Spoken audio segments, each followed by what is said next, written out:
Two superpowers, both eager for partnerships in Africa.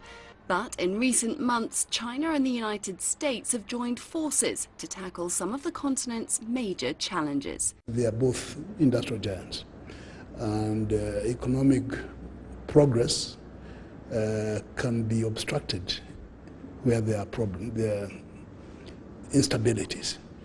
So it is in their common interest, both in terms of geopolitics and in terms of economic well-being, that they reduce areas of conflict, particularly where they need resources. The most recent US-China-Africa consultation hosted in Beijing late last year discussed cooperation around West Africa's Ebola crisis. In Liberia, they established centers for disease control cooperation and launched the US-China Collaborative Program on emerging and re-emerging infectious diseases. Both countries also listed the conflict in South Sudan as a key issue to work on together.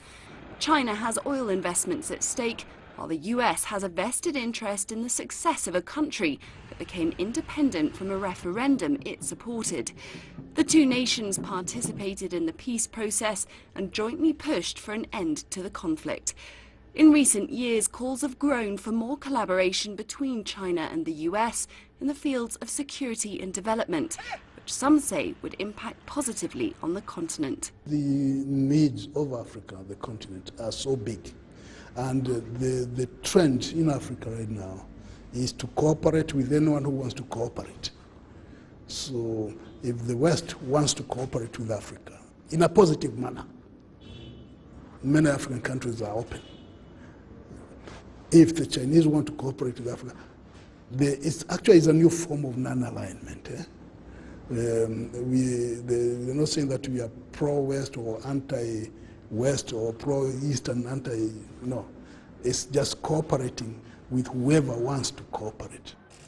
However, others argue that cooperation so far only extends to the most basic and least controversial issues, and that it won't reach politics, trade, development and aid as long as their competitive perceptions of each other remain unchanged. Clementine Logan, CCTV.